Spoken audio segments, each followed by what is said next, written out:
నిడమర్రు చార్వాకాశ్రమంలో నాస్తిక సమాజం ఆధ్వర్యంలో 33వ నాస్తిక మేళా శనివారం ఆరంభమైంది. వివరాలు ఇలా ఉన్నాయి. చార్వాకాశ్రమంలో 33వ నాస్తిక మేళా సమావేశాలను సైంటిఫిక్ స్టూడెంట్ ఫెడరేషన్ కార్యదర్శి ఫిరా సభ్యురాలు స్వాగత ఉపన్యాసం ఇచ్చారు. ఈ సమావేశానికి నాస్తిక సమాజం నాయకులు సిహెచ్ శివారెడ్డి అధ్యక్షత వహించారు. భవిష్యత్తు ఆలోచనాపరుడు పెరియార్ అనే అంశంపై ది రేషనలిస్ట్ ఫోరం తమిళనాడు అధ్యక్షుడు ఆర్ తమిళ్ సెల్వన్ మాట్లాడుతూ, పెరియార్ రామస్వామి మూఢనమ్మకాలకు వ్యతిరేకంగా శాస్త్రీయ సమాజ నిర్మాణం కోసం జీవితాంతం కృషి చేశారు అన్నారు.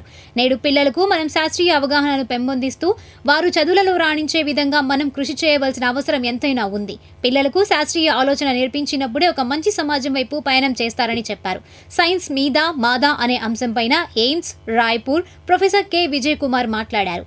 సైన్స్ ఎలా అభివృద్ధి చెందింది, జీవన పరిణామం ఎలా జరిగింది, డార్విన్ మహాశయుడు ఏమి చెప్పారు, ఈ రోజులలో సూడో సైన్స్ ఎలా ప్రజల ముందుకు వస్తుంది అనే అంశాలపై వివరించారు. ఈ భూమి మీద ఉన్న వివిధ మూలకాలు ఎలా పరిమాణం చెందాయి, పదార్థం నుంచి జీవి ఎలా ఉద్భవించింది, పార్టికల్ మరియు వేవ్ నేచర్ అంటే ఏమిటి మొదలగు అంశాలను వివరించారు. మతవాదులు ప్రజలలో మూఢ విశ్వాసాలను పెంచి పోషిస్తున్నారు. ఈ సైన్స్ వల్లనే మనం ఈ రోజు ఇంత అభివృద్ధి చెందాం. ఈ సైన్స్ లేకపోతే ఇంత అభివృద్ధి మనం చెందేవాళ్ళం కాదు. ప్రజల మధ్య కులమత అడ్డుగోడలు తొలగించి ఒక అభివృద్ధి చెందిన సమాజం కోసం అందరం కృషి చేయాలని చెప్పారు. అభ్యుదయవాదులు తరగతి గదిని ఆసక్తికరంగా మార్చడం ఎలా అంశంపై జన విజ్ఞాన వేదిక వ్యవస్థాపకులు డాక్టర్ బ్రహ్మారెడ్డి మాట్లాడారు. కథలు అంటే ఎవరికైనా ఇష్టం. పిల్లలకు ఆసక్తికరంగా కథల రూపంలో సైన్స్ ను బోధించాలని చెప్పారు. విద్యార్థులను ఇన్వాల్వ్ చేసి వారు ప్రశ్నలు అడిగే విధంగా చేసి విషయాన్ని వారికి అర్థమయ్యేలా వివరించాలని అన్నారు. చరిత్ర అంటే ఏమిటి, సమాజ పరిణామం అంటే ఏమిటి, కూల్ డ్రింక్స్ వంటి శీతల పానీయాల వల్ల వచ్చే నష్టం ఏమిటి, అమెరికా లాంటి దేశాలు ఆయుధాలన్నీ వేరే దేశాల మధ్యన ఎలా కోట్లాటలు పెడుతున్నాయి అని కథల రూపంలో చెబితే వారు పిల్లలు బాగా అర్థం చేసుకుంటారని చెప్పారు. ఆ విధంగా భవిష్యత్తులో ఒక మంచి సమాజ నిర్మాణం కోసం నేటి విద్యార్థులను శాస్త్రీయ దృక్పథంతో పెంచాల్సిన అవసరం ఉంది. నిరూపించిన ఏ విషయాన్ని కూడా నమ్మకూడదు అని విద్యార్థులకు బోధిస్తే బాగా అర్థం చేసుకుంటారని చెప్పారు. I am Tamil Selvan, President of the Rationalist Forum, Tamil Nadu. I am here for this Nasik Mela organized by that Nasik Samaj.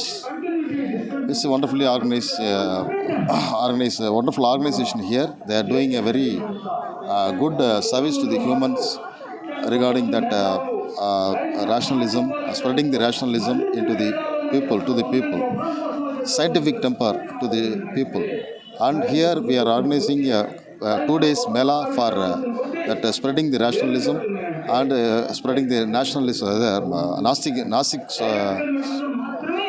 Nasik Mela here.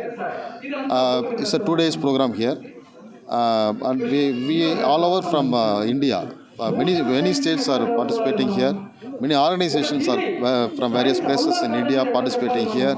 More than 500 people are organized here, and it's a 2 days program. We are many eminent speakers are coming to the speaking in this organization, this Mela, and we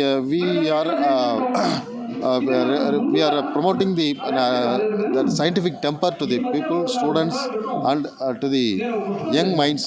That is our constitution says that 51AH that to spread the rationalism and the scientific temper to all the people. వారు చెప్పారు. నాస్తిక మేళ రెండు రోజులు నడుస్తుంది. దేశవ్యాప్తంగా అన్ని రాష్ట్రాల నుంచి ప్రతినిధులు వస్తారు. శాస్త్రీయ ఆలోచన విధానం పెంపొందించడానికి మన రాజ్యాంగంలో రాసుకున్న ఆర్టికల్ 51AH యొక్క స్ఫూర్తితో ప్రజలలో శాస్త్రీయ ఆలోచన దృక్పథం పెంచాలని చెప్పేసి ఈ నాస్తిక మేళ హేతువాదులు, నాస్తికులు మరియు హేతువాద సంఘాలన్నీ పనిచేస్తున్నాయి. ప్రజలు ఈ మూఢ విశ్వాసాలు కోల్పోయి శాస్త్రీయ ఆలోచనతో ముందుకెళ్ళాలి. అప్పుడే ప్రజల జీవితాలు బాగుపడతాయి. ఈ ప్రజల మధ్య ఉన్నటువంటి కులము మతం అనే అడ్డుగోడలు పోయి మనుషుల్ని ఒకరినొకరు ప్రేమించాలి. ఒక అభివృద్ధి సమాజంలో మనం అందరం పాత్ర పోషించాలి. ఈ మతము దేవుడు అనేది వాళ్ళ వ్యక్తిగత అభిప్రాయాలు, కానీ ఈ మతము వ్యక్తిగత విషయాలని ప్రజల అంశాల్లోకి తీసుకొచ్చి ప్రజల మధ్యన అడ్డుగోడలు పెట్టొద్దు. ఒక మంచి సమాజ నిర్మాణాలని ఆ నిర్మాణంలో పెరియార్ గారు రామస్వామి గారు ఎంతో కీలక పాత్ర పోషించారు. సో పెరియార్ గారి ఆలోచనని ముందు తీసుకోపోవడంలో భాగంగా నాస్తిక ఉద్యమాలు మరియు శాస్త్రీయ సైన్స్ ఉద్యమాలని ప్రపోగేట్ చేయడానికి మేము దేశవ్యాప్తంగా పనిచేస్తున్నాము. ఈ శాస్త్రీయ దృక్పథంతో ప్రజలందరూ బతికితే ఈ సమాజం ఒక మంచి సమాజం అవుతుంది. ఈ ప్రజల మధ్య ఉన్నటువంటి కులం మతం అనే అడ్డుగోడలు పోయి ఒక మంచి సమాజం అభివృద్ధి కావడానికి అవకాశం ఉంటుంది.